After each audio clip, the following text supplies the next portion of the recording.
Good morning, everybody.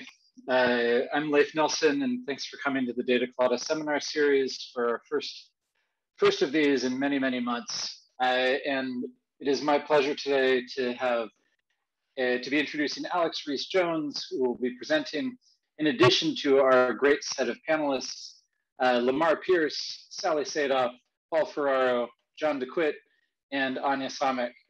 In addition, as always, we'll be here with Yuri Simonson and Joe Simmons. And for those of you who haven't done this before, you'll see that at the bottom of your screen, there's a Q&A interface. Those questions will come through, and presumably Alex won't have time to read them, but that's okay. The rest of us can, and most notably Paul can read them, and so potentially answer them there, or simply give voice so that Alex can answer them himself. All of the session is recorded, so the details will be available for you to go peruse afterwards, and you can share the YouTube with friends. But also all of those questions and answers that are submitted are recorded, and we can make sure that those get to Alex and Paul as well. Okay, so with all of that introduction in place, Alex, the floor is yours.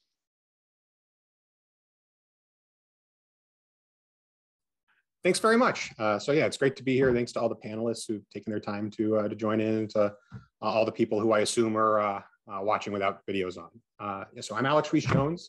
This paper is co-authored with Lamar Pierce, who will be fielding some questions in chat, and Charlotte Blank. And as the title well points out, the project is all about thinking about some of the bad things that can happen if you try to use behavioral science loss framing interventions to motivate employees. Relative to many papers, this one is relies a fair bit on understanding the literature it's building on. So hopefully you'll be tolerant of me beginning with my kind of rough folk history of the literature on lost frame contracts. This literature begins from the observation or from examining a relatively common contract scheme in the world, and that's paying workers a bonus for hitting a discrete productivity target. So imagine you're running an assembly line for widgets. You have a bunch of workers, you think they might slack off. So you say, hey, workers, make at least 1,000 widgets this month and I'll pay you a big bonus. The contribution of behavioral economists to thinking about this scheme has been to say, hey, we think this might work better if we make use of what we know about loss aversion and loss frame. So what's the idea there? Well, we know that people seem to care a discrete bit more about avoiding a loss compared to seeking an equal size gain. If that's the case, it might be helpful if we can have these workers think about getting the bonus not as a gain, but think about not getting the bonus as a loss. How might you do that? Well, one proposal is to use something like an endowment effect intervention. So rather than watching these widget factory workers produce their widgets and at the end pay them, you instead say, hey, workers, I bet you're going to be productive. I'll go ahead and give you the bonus now, but I'll come back at the end of the month and ask for it back if you don't produce enough. That basic idea was laid out and initially popularized by a nice paper by Hussein and List in Management Science in 2012. And in addition to making this kind of conceptual argument, they also basically did my widget factory experiment. They went to a factory in China, randomized pre or post payment, and found some results suggesting that this is helpful. That initial paper got a lot of attention and motivated a great deal of follow-on work, which I'm only going to roughly summarize because there's more papers than I'd want to cite on a single slide. You could put these in a couple of buckets. One bucket are like the big field experiments that are trying to run with this idea. There are a few of them, but only a few. But important ones include Hong, Hussein, and List, who went to another Chinese factory setting and found some supportive results, although they weren't perfect. They found effects on relative performance, but not absolute performance in that follow-up. There's a paper by Levitt et al., where et al. Includes Professor Sadoff, where they use these types of techniques to try to incentivize teachers to get students over discrete performance metrics. It seemed like it was helpful there. There's also been a couple of recent papers that were using these types of contracts to motivate people who were stuffing letters, and it seemed like it got them to stuff more letters. So there's some evidence from the field that this can be used productively. If you then turn to lab studies, there's a great deal more research, many more papers of this variety, and I'm including kind of MTurk style research within the kind of lab domain. I understand it's not the same as a literal lab experiment, but you get the idea. In that bigger literature, results are a bit more mixed. So there are plenty of examples I can point to where this kind of worked as intended. One good example is Emas, Sadov, and Samick in Management Science in 2016. This paper was fundamentally focused on the question of whether people anticipate this effect existing. And while in the course of studying that, they first demonstrate that in their context, the effect does exist. So they demonstrated a loss framing effect and then studied whether people anticipated it correctly. So that's an example saying, okay, this can work in these more MTurk or lab settings. There's also examples where it didn't work. So one example is John DeQuitt's paper published in 2017, where he did a bunch of these kind of interventions on MTurk, and generally they were not working as proposed by, say, Hussein and List. Rather than rambling through an entire long literature, I think the best thing I should do is point you to a nice paper by Ferraro and Tracy, which meta-analyzes all existing studies or that they're aware of and that I'm aware of in this area. And in general, it shows there have been plenty of examples to point to where this worked. But if you look at the literature as a whole, rather than just picking kind of our favorite salient examples, it's a little bit shakier to say what exactly is going on.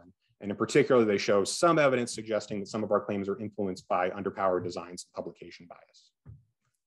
What I want you to remember from this slide, and the important kind of foundation for me, is to say a lot of behavioral scientists, in my experience, seem to be under the impression that this is like one of the big pillars that we've demonstrated and saying, okay, loss framed contracts are really effective.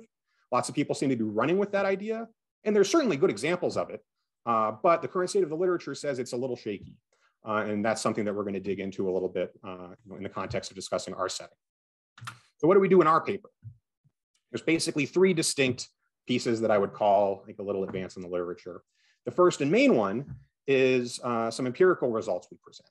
And this is in some way the most like sensational bit of what I'll be showing you. So based on results like those I was just describing, a major car manufacturer got interested in trying to use this type of intervention to modify the way they incentivize car dealerships to sell their cars.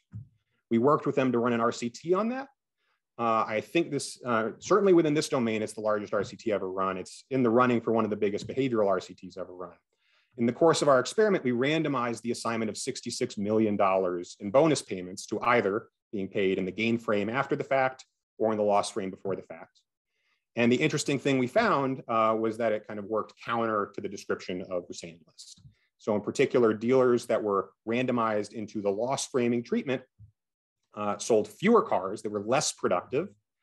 Overall, sales went down by about 5%, which in dollar terms translates to about a $45 million loss in revenue over the course of our treatment period. So this was a reasonably big deal.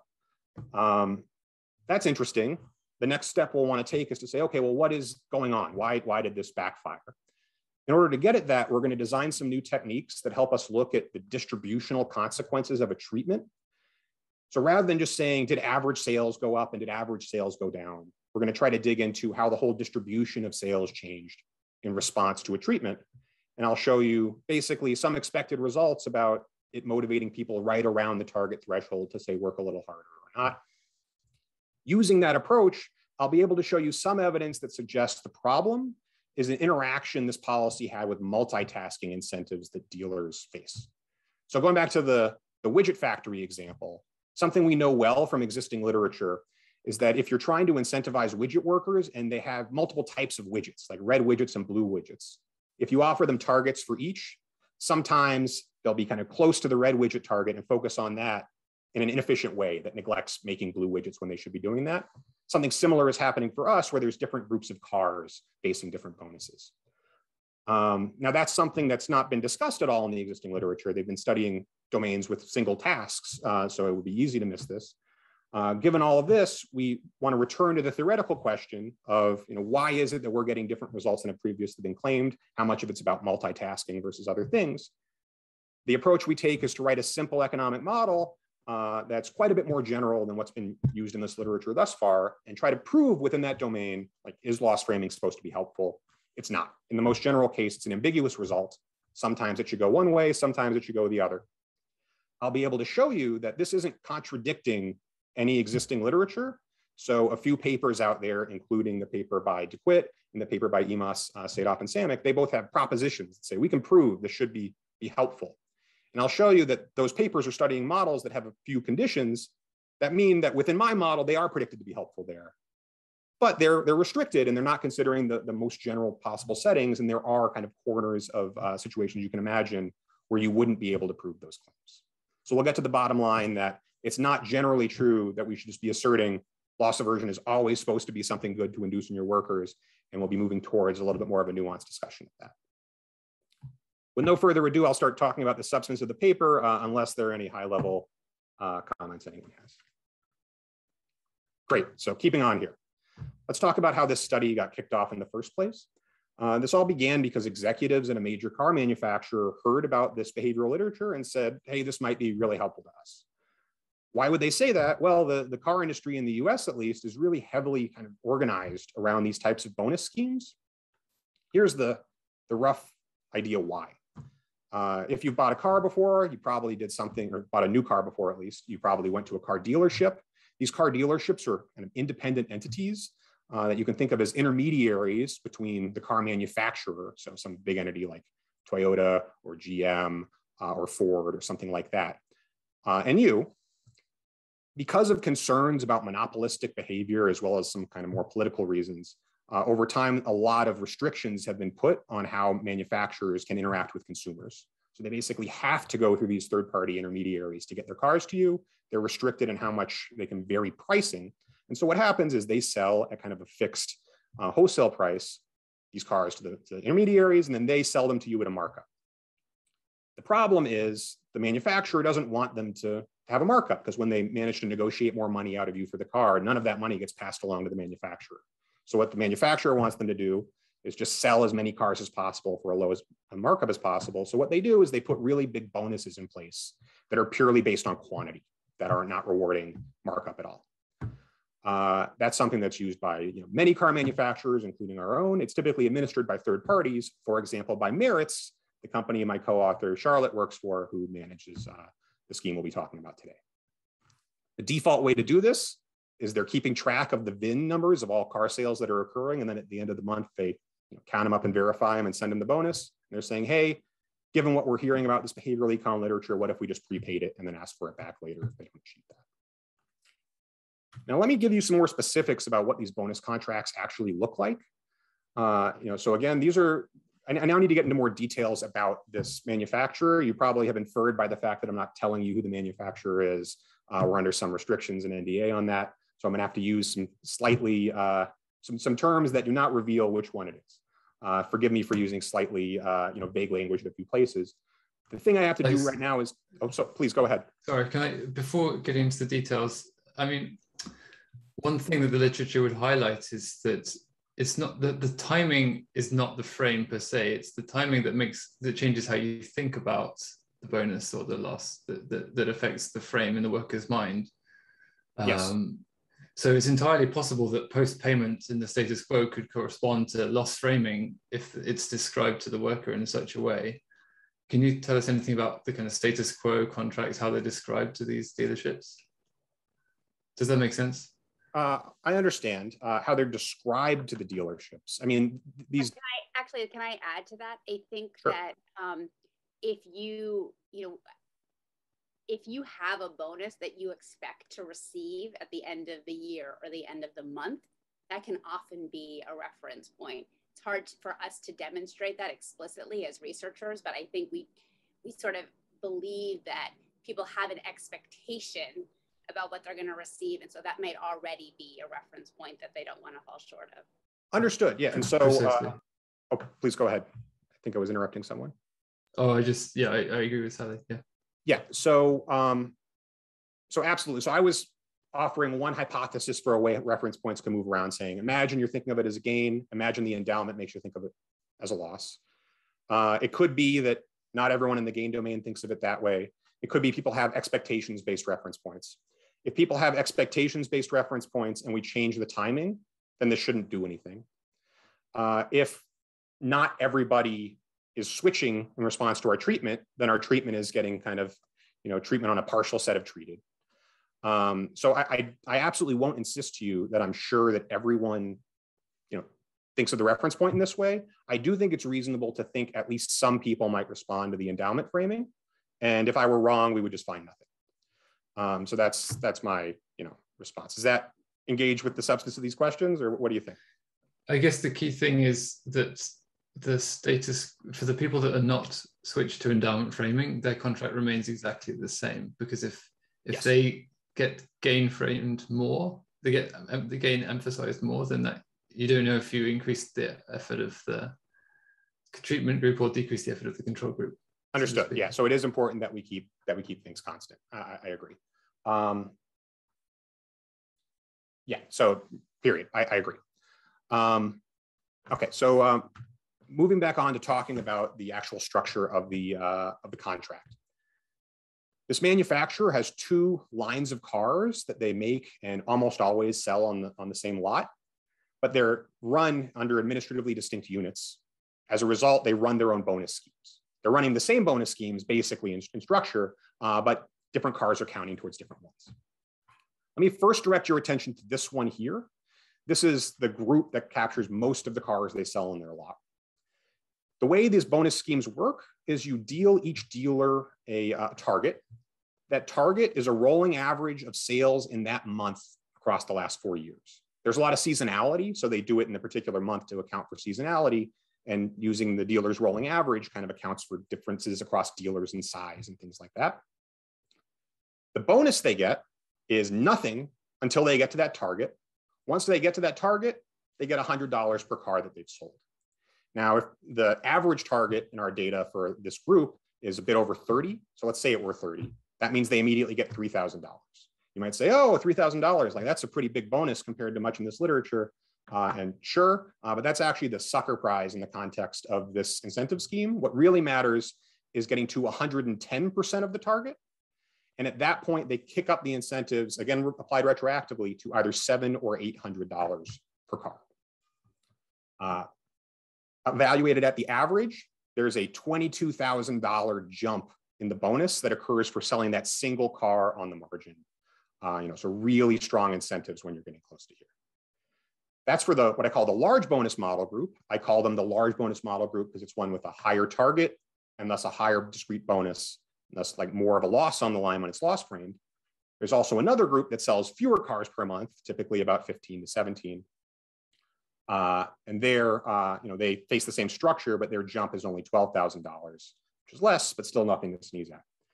These were previously paid after the fact. Now they're saying, okay, before the fact, we're going to pay you as if you got exactly to the 110% target, and let you have that in your pocket for a month, or more specifically in your bank account for the month, and then take it back if you don't make it there. And you might ask, well, what is it that dealers could even do to respond to these incentives? Well, there's a big batch of things that fit into what you'd want them to respond, or how you'd want them to respond with effort investment. So remember, the people being incentivized here are not like individual workers on the lot. This is the person who owns the car dealership. Lots of car dealerships are kind of small family-run operations, but plenty aren't. So if you're thinking about how this manager is basically responding to these incentives, they could assign more labor hours, pay workers more, pay more in advertising, offer more favorable terms with financing. These are all things that are done and that they're trying explicitly to incentivize. When it comes to more dubious approaches to responding to this, some of the elements can involve things that count as multitasking. So for example, moving customers across vehicles. And so if I'm close to one target and not the other, and someone shows up at the lot and I'm deciding which car to go show them, I could go show them a car that counts towards the target that matters for me right now. And an expectation, if I'm showing consumers not the perfect car for them, but one that's the perfect car for my incentives, that will lose consumers every now and then. Additionally, you can move customers across time. And this is something that a number of papers have already been written about in this domain. The basic idea is because this is triggered at the end of the month, if I'm on the last couple of days of the month and I'm really close to the target, but not quite there yet, that's when I get on the phone and call up everyone I've been talking to and say, hey, please come in tomorrow to buy the car. I'll offer you a better deal. Don't wait till next week. Alternatively, if I'm nowhere near the target, I might delay a sale so it could go on the books next week and count towards next month's target where it might make a difference. Final batch of ways you could respond is through changing your risk tolerance effectively. That's built into your pricing strategy. So how aggressively you're going to negotiate up prices, the choice of what cars you even try to sell. If you have a car that's very easy to sell versus the Bugatti you have on the back of the lot that you barely ever sell, but you make a lot of money when you do it. you could change kind of which kind of car you steer people to. So there's a lot of margins that a manager can respond on when thinking about how to respond to these incentives. Alex? So given all this, how would we run an experiment? The original idea, which potentially sounds too good to be true because it was we were going to force all car dealerships in their network into the experiment and randomize them. The manufacturer didn't want to randomize at the dealership level because they didn't want like two dealerships down the block from each other facing different incentives for its effects on competition. So instead, we binned them up into competitive areas, DMAs, and randomized at that unit. They're plotted out in this graph here. Relatively shortly before the experiment was supposed to get going, they tried to give particularly Lamar and Charlotte heart attacks, saying, hey, the lawyers got their hands on this and we need to have an opt-in program. The two elements were first, that dealers needed to be told that randomization wouldn't affect the total amount of time they spend in each treatment arm. So there had to be no differences across a long enough window in the contracts you were facing, basically. So formally speaking, this meant I couldn't do treatment and control. We had to do treatment and control and then swap them for an equal amount of time. And then the opt-in program was telling people, if you agree to participate, you'll be in the treatment group for a while, in the control group for a while. You don't know which order you'll be in. Do you agree to that? At this point, there was a major recruitment effort, reaching out to people through this platform, through kind of regional managers, et cetera. We were able to get about a quarter of all dealerships in the country to participate. This is going to be important for understanding like who we're looking at when we're looking at our sample and who we're estimating treatment effects on. Very intelligent people, including people on this panel, have written papers about people anticipating their own loss aversion and potentially selecting out of incentive contracts that expose them to losses if they're loss averse. That could be going on. And if that were going on, that would be taking potentially some of the most loss averse people out of our sample and biasing us away from finding that kind of an effect. We do a lot of work to assess the differences on observables between people who participated and didn't. There's a lot of work on that in our appendix if you want to look through it. Overall, we don't find many differences that are worth talking about among observables, but there could very easily be important differences on unobservables. So just keep this in mind, understanding though that within this group, we're going to get a clean estimate of the treatment effect, conditional on participation. So Alex, I have a quick question. You have there's one manufacturer that you're running this with, I assume. So this is overlaid in a context of many other manufacturers that these dealers might be contracting with and other potential incentives that they have, right? So they're kind of choosing. When you're talking about moving across cars, or are all dealers only contracting with one manufacturer? Yeah, so they're not selling, drive down to wherever the big strip of car dealerships in your town is, and there's typically a big sign for Chevy, a big sign for Ford, a big sign for GM, a big sign for Toyota. And like that's the way you should be thinking about it. And we'd be under one of those banners, for example. So if they don't opt in, they're getting gain frame. Yeah, they're getting the gain frame, which was what they were doing already. Yes.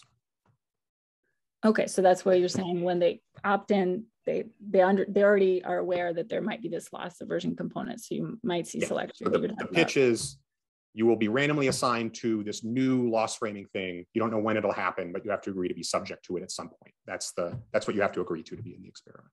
Okay, thanks.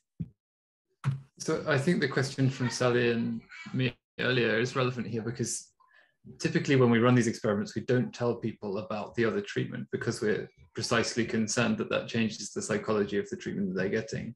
And here, in some sense, everybody knows about the gain frame and the loss frame. If I understood correctly, they also know that they're going to get the other one at some point. In some sense, the fact that you find effects is very interesting because often we worry about telling people about both frames precisely because we worry that undoes the framing effect. But it's a consideration here that's not present, I think, in most other experiments where people typically, especially in the gain frame, it's almost like they're completely unaware that a loss frame could exist, we think. There's two ways there's two ways to interpret that. Either it could be a violation of the excludability assumption that if the disappointment associated with not getting the loss frame, that's why they opted in, could affect behavior, that would be bad. But the good part is that we live in a world that's within subject design. Most people are aware of the choice set. I think that's a weakness of prior studies where most people have never even thought of a lost frame. So when they get it, it's completely novel compared to the gain frame, which adds another confound. So I'm wondering if you think disappointment could be an issue here because of the selection process.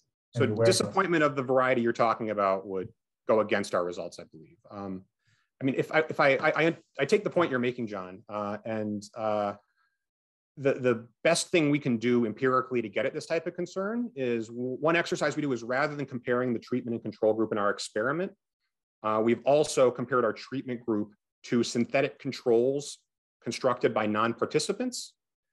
Now, non-participants might have heard about the experiment, even though they're not participating, but everything's definitely less salient for them, for example. So that might be one way to proceed. If you were really worried about this, you might prefer those types of results, and we have results like those available. Other than that, I don't think there's much empirically I can do to address the concern. Although that comparison, ends up working in a way that's consistent with what I'm going to be telling you. And I agree with Paul that it is, in some sense, it's more empirically kind of real world relevant to think of a world in which people know what the menu of contracts is, which is this mimics that environment. And I think that's very valuable. Yeah. Okay. So last bit about the experiment before we get into like actually seeing some results. So just running over the overall scale of the experiment, our sample size is going to be these 294 dealers across 116 DMAs that are participating and randomized. Now, I want to emphasize, like, while I make a big deal, oh, the experiment's so big, it's so big, there's a way in which it's kind of small, right? So we're only randomizing at the DMA level, and we only have 116 units to be randomizing across. So that'll be something that becomes relevant very soon when we start looking at power in a couple of types of analyses, and I do want to be transparent about that. If we think about the setup of the timeline of the experiment, this was run over 2017. First 4 months were set aside as the pre-period for a difference in difference design. So we have the treatment and control groups mapped out at that point, but nothing's happening to them. The next 4-month window is when treatment turns on for the treatment group. The last 4 months, treatments are switched. Conceivably, you could look at behavior in each window to estimate treatment effects, and we do that. For everything I'm telling you about today, we're going to be focusing on the comparison from the pre-period to the middle 4 months when treatment was first turned on, which is what we think is the cleanest comparison, because in the last 4 months, the control group has gone through treatment before, which would really scale up the types of concerns that, say, John is raising. Alex?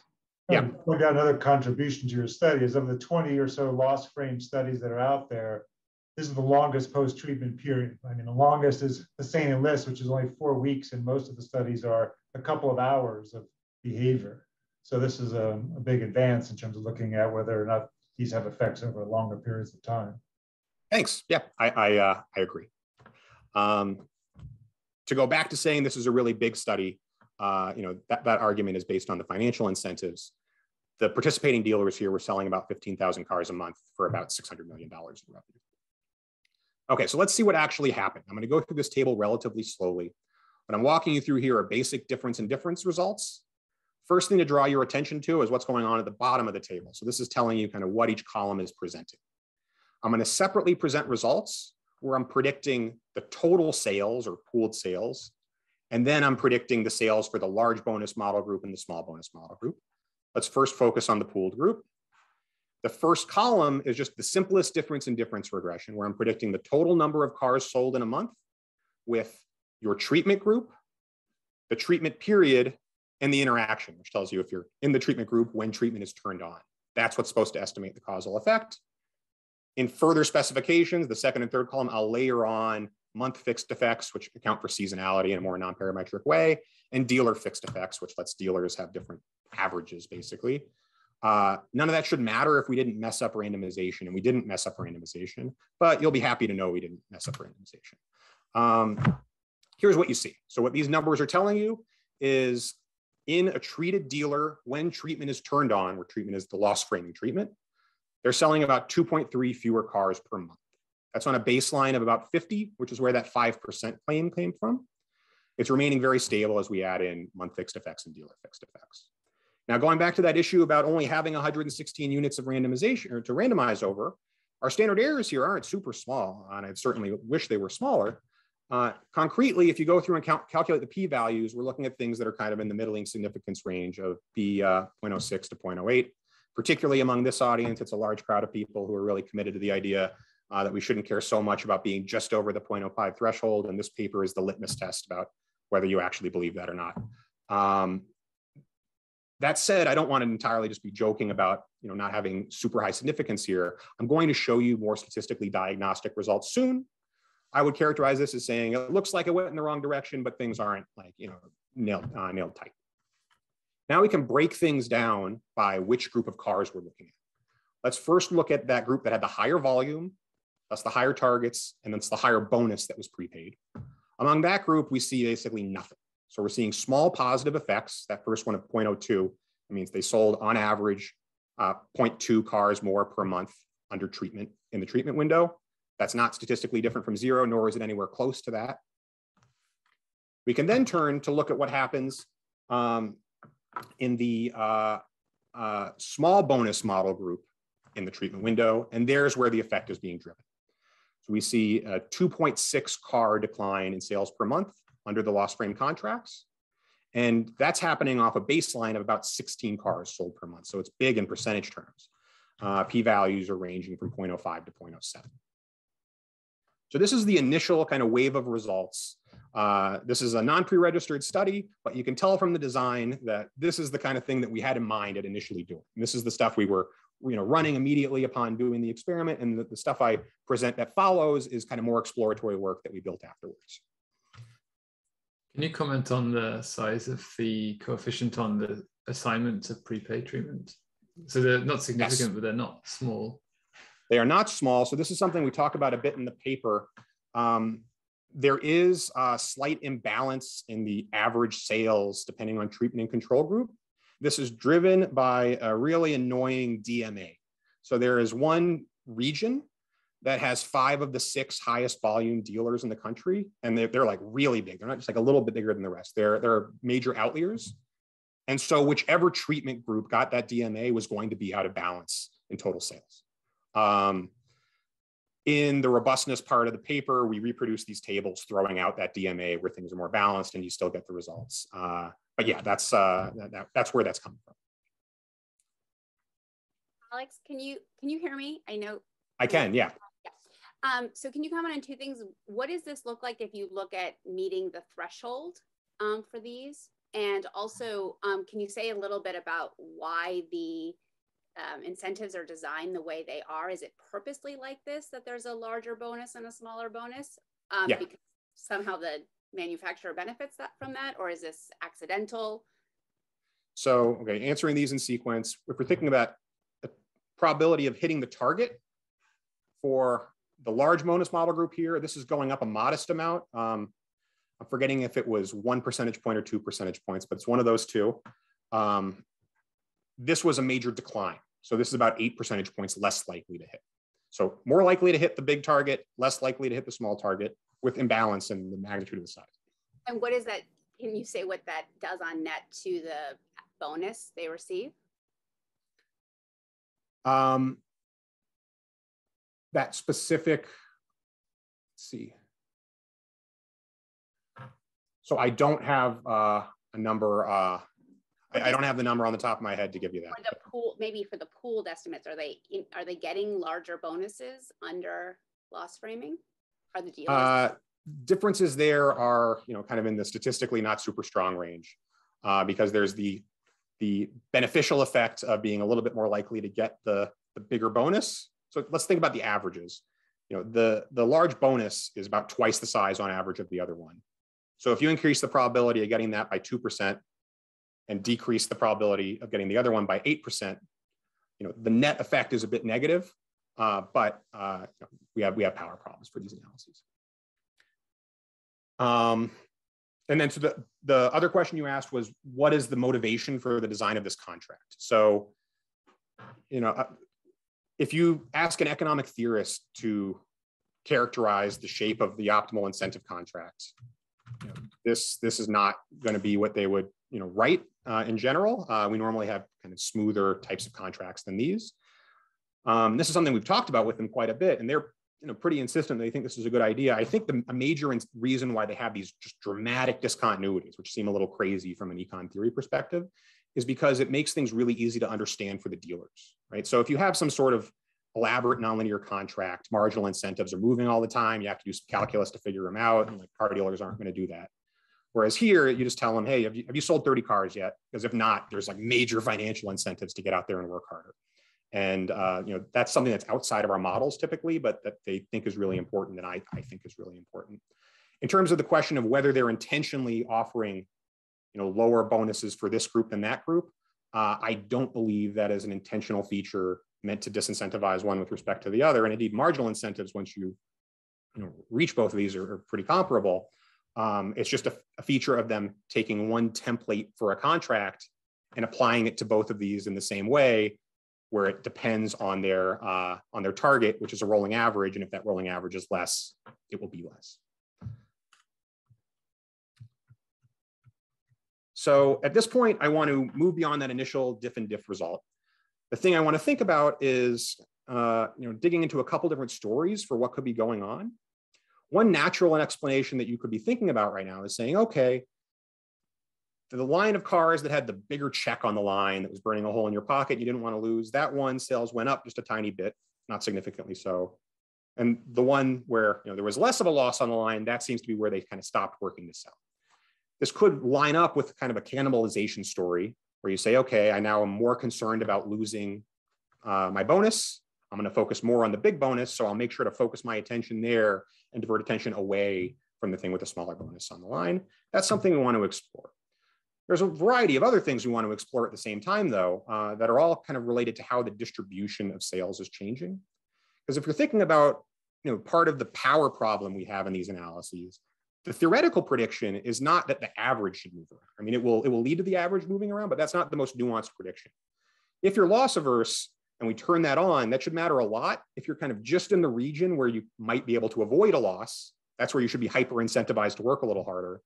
If you're way above that threshold or way below it, and your behavior right now won't change your probability of incurring a loss, then this shouldn't do anything to you. So we're mixing together lots of heterogeneous effects across the distribution. Let's try to estimate the effects at each point in the distribution. The way we're going about that is doing a generalization of diff and diff that's going beyond estimating the evolution of means, and instead looking at the evolution of distributions. If you want to see the formal, the math behind this, it's in the paper. For now, I'm just going to give you the gist of it because it's really quite simple, even though I can make it look complicated if I want to. Basic idea, take a histogram of sales in the control group in the pre-period. So each bin is telling you the fraction of people who sold exactly the target or twice the target or 3 times the target, whatever. Let's take that histogram. Now we know there's a lot of seasonality in this industry, so things are going to be moving across time. So let's look at that same distribution for the control group now in the treatment period. Nothing's happened to them, they're not getting treated. So what you can do is compare these two distributions to see how the distribution is moving in the absence of treatment. Then we can do the same exercise for the treatment group. Say, what was their distribution in the pre-period? What's their distribution after treatment? That evolution is going to be some combination of how things are moving across time and also the effect of treatment.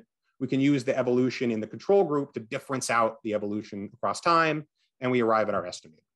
Formally, our estimator is just this. If you're familiar with difference in difference regressions, just replace each density F here with an expectation.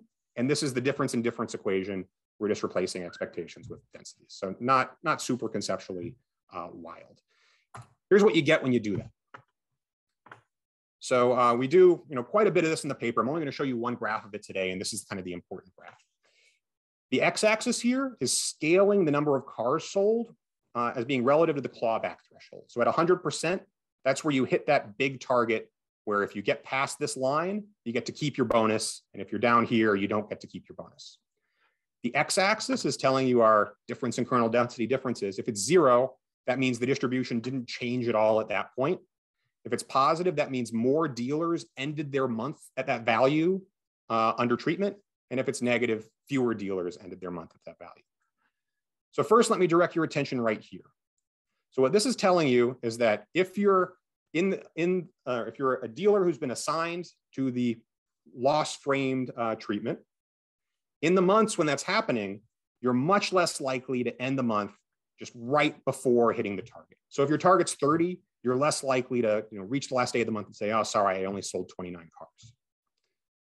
That makes a lot of sense. Those are the people who would be most incentivized to change their behavior in some way or another, because they're just barely going to trigger a loss, but they could do something about it because they don't have to change their sales all that much to avoid it. What do?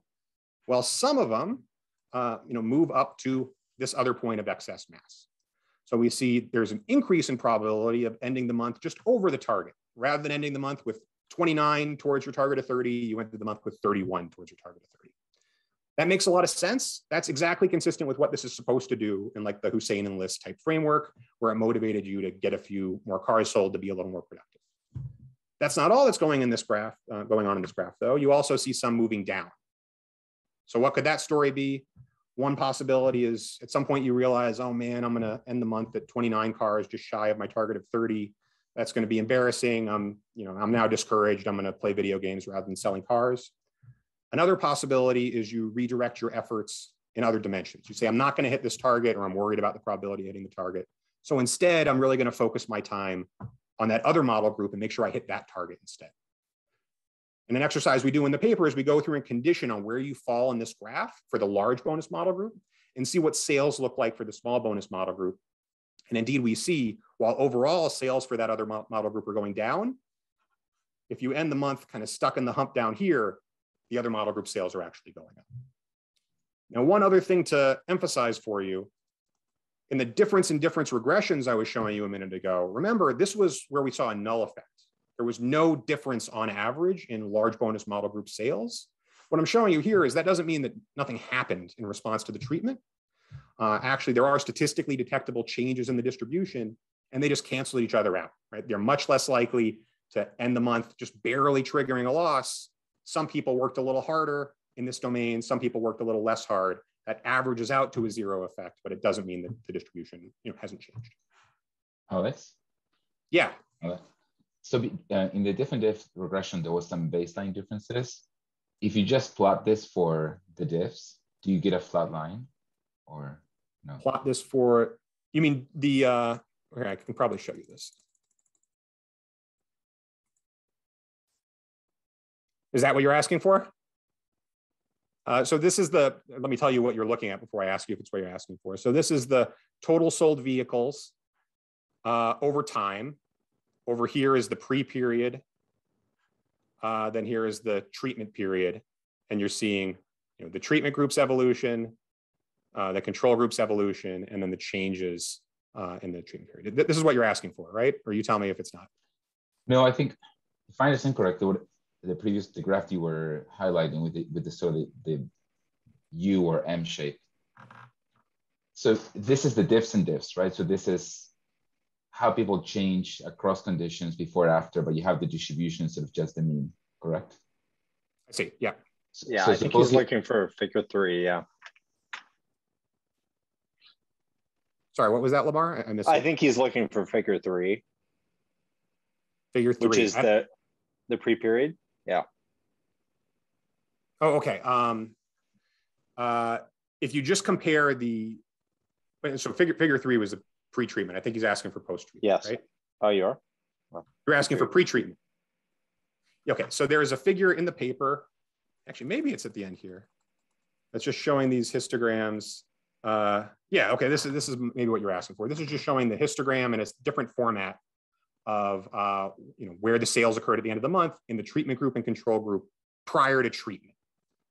Main things to notice are where those discontinuities occur, you see bunching like you should. So people move just past that threshold, just past that threshold. These two distributions, though, are statistically extremely close together. So you wouldn't get this spuriously if you just applied it to the pre-treatment data. Is this responding to your question? Yeah, that was. Thanks for bearing with me as I muddled my way towards it. Alex, okay. Quick question. In your paper, does it explain that there's a rank preservation or rank invariance assumption here? Aren't you assuming that in order to look at the changes in distribution that DMA's rank doesn't change whether it's in the loss or the gain frame? So otherwise you could be mixing distributions and that can lead to look like heterogeneity when it's not. that its rank doesn't change. Yeah, that like where you are in the sales ranking, or no, in the distribution basically doesn't change whether you're in treatment or control. You're just getting a shift. Yeah, I mean, so this is the kind of analog of a typical, parallel trends type of assumption, right? So we're saying the manner in which the distribution moves around, which doesn't have to be just a uniform shift. It could be up at some points and down at others. But that the way that that's evolving in the control group has to be the same as in the treatment group. And if that were violated, it would be a problem. And it's a little more than that, but I'll let you keep going. I'll follow up with you on that to do the difference in the distributions. Good. Okay, I can state it more formally. We state it relatively formally in the paper, but it's a formal restriction on basically this component being interpretable as a structural piece. Basically, the difference in the point by point through the distribution, the difference in densities has to be following this particular fixed structure, whether you're in the treatment or control group. We can talk about it in more detail afterwards if you'd like. Yeah. Okay, so I now want to pivot to the latter part of the paper. Now I want to be transparent about one piece of this paper, which is there's a class of paper like this where what you expect to see is we say, okay, we find some problem. We're now going to pose like 10 competing hypotheses for what could be going on. And we're going to run regressions where we can control for all of them and say how much is each thing. And we can't do that. And the reason we can't do it is because we have 116 treated units. We were already kind of at the edge of what we can do with our power to get the main effects. So we can't do like 10 interactions to separate out different stories. I wish we could, but we can't. That said, that doesn't mean I just want to throw up my hands and say I don't understand. I want to give up on understanding what could be contributing to this. What I will say is we show some results that seem extremely consistent with some concern about multitasking being part of the story. I can't insist that it's the whole story. We see overall some evidence of some kind of perverse incentives arising from this type of motion down under treatment. The next step I want to go through is to think about how to analyze those types of effects theoretically. And think, is that something that you would predict could happen in a situation like this? And under what circumstances should you be worried about that? And in the course of that, we want to try to reconcile our results with existing theory. Alex, so here's what we're going to do. Jumping into theory. Yes, please. I just wanted to ask you a bit about the activities that these dealers do. So in particular, I'm thinking multitasking relies on there being some substitutability of effort that you either want to put effort on model 1 or model 2. And you could imagine that in the short run, that's very tight. You have a fixed stock of labor and so on. But in the long run, imagine if this incentive was introduced permanently, that might be different. You might hire more workers, and actually the long run effects might be quite different to the short run effects. So just curious what your thoughts are about that. For that reason, as well as many others, long run effects could be different than short run effects. I mean, in particular, if you think that some areas are highly competitive markets, and I would tell you that much of the country is not super competitive, but plenty of regions are quite competitive in the car industry. They should have a zero profit condition. So if we do something that makes profit move up or down, it should really affect entry and exit of the market if it just persisted in the long run. So there would have to be endogenous changes, as you're pointing out. I'll allude to Paul's earlier point that compared to existing studies, we're looking at a much longer run than is the usual, but I'd rather we did this for 10 years rather than 4 months. But it hasn't been 10 years yet, so cut me some slack. Can you say anything about the other mechanisms you put on? I can't remember which slide, somewhere in the beginning, things like, I think, moving sales across months. Don't remember what the other ones were, but some of the other ones that you put up there. Yeah, so one thing we looked at was moving sales across months. So to see, does this change their behavior on the last days of the month? Exactly when they know if they're going to hit the target or not. The short version is we're nowhere near powered for that. So imagine, given that we were kind of on the edge of power for the total month, imagine splitting things into 30. Would we be powered there? And the short answer is we're not. So it could be that there's enormous substitution across time happening, and that would fall within our confidence intervals. It could be that there's nothing.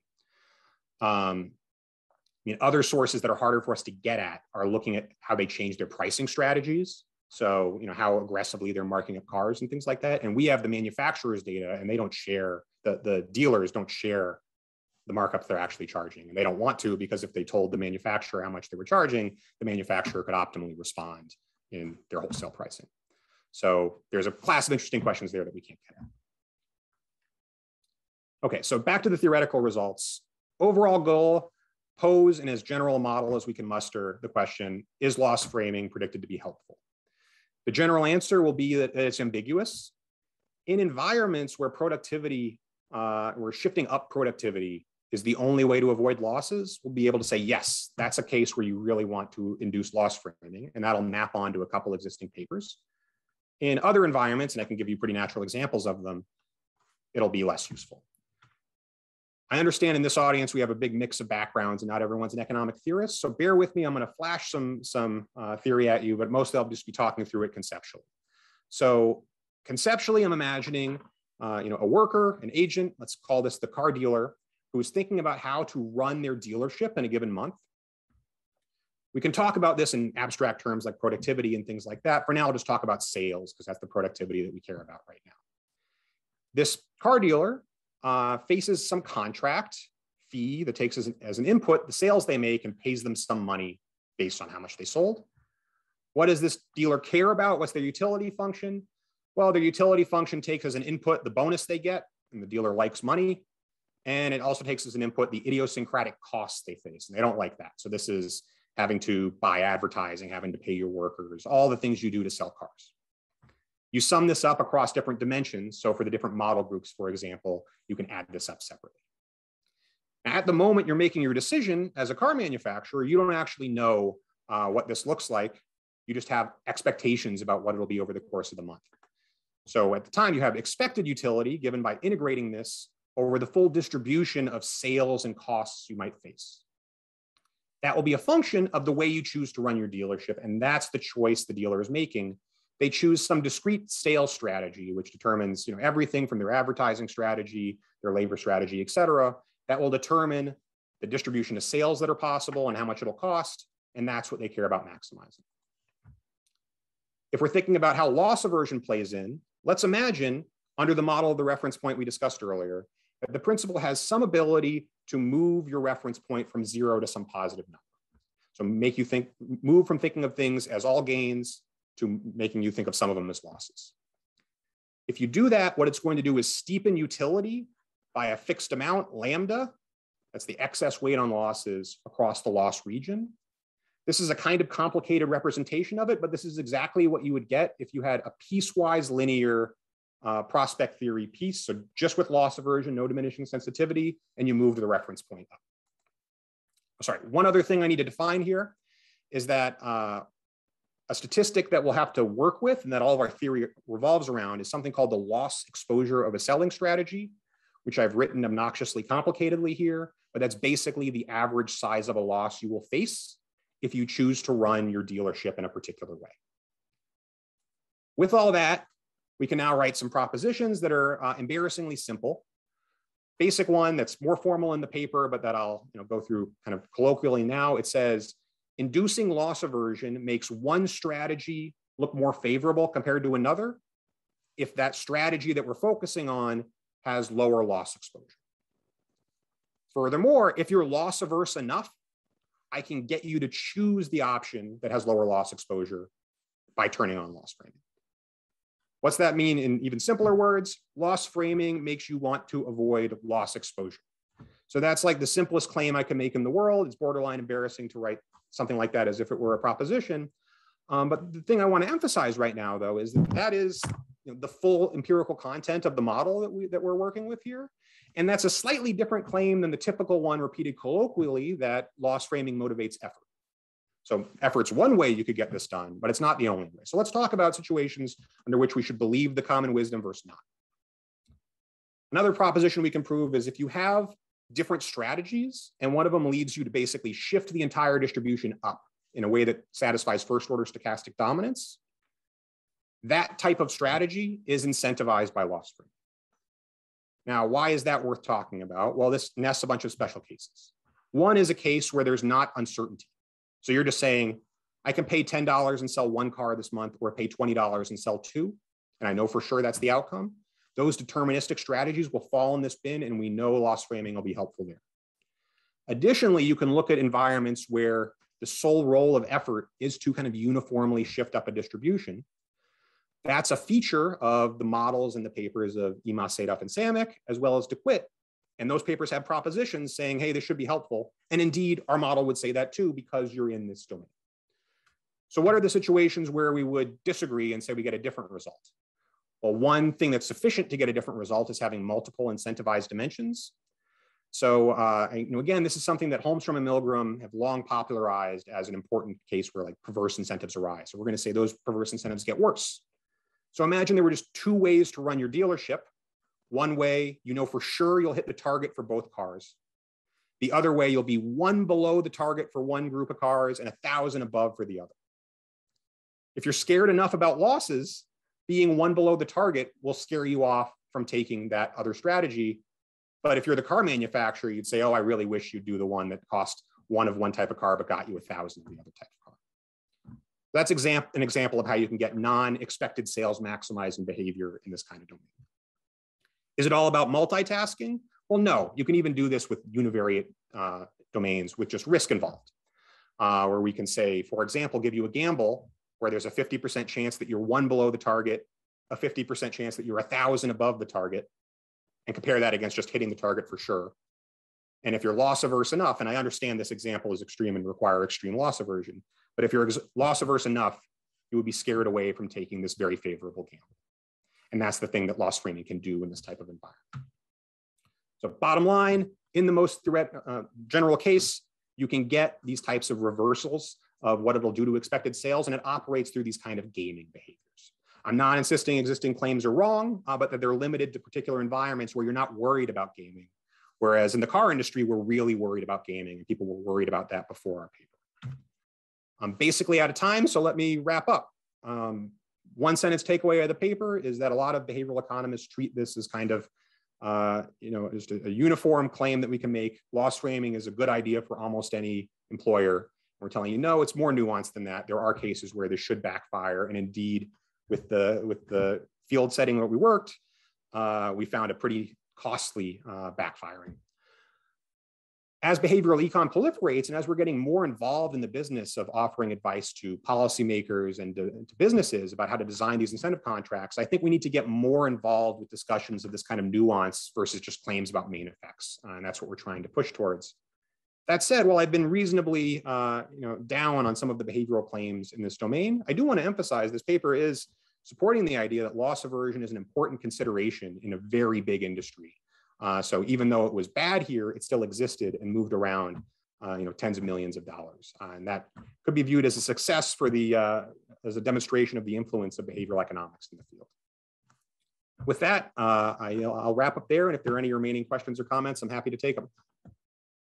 So Alex, linking your theory to your results, so it would suggest that the dealer should be maximizing their bonus, which you didn't find that they actually kind of directionally got negative from what you said in the discussion. So maybe they're just messing up, or maybe it's driven by risk. So can you say anything about risk? Is that what you think is driving? Yeah, so certainly multitasking alone doesn't explain everything.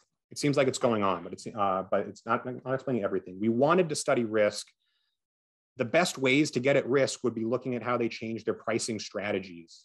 And that's just something we don't have data on. We can additionally, one other class of exercises we could do that we found pretty challenging is trying to think of like equivalent types of cars and seeing how you move across different types of cars based on how risky attempts at sales are.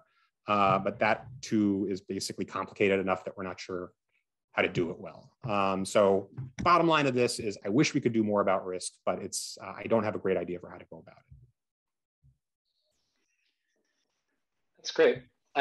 Thanks, Alex, for such a great paper and great presentation. And thanks to all of our panelists for being here and asking engaging questions. It at least helped me quite a bit for understanding the paper. And thanks to all of our attendees for being here today. We're off next week, but we'll be back the week after and for the next 8 weeks after that. So thanks, everybody.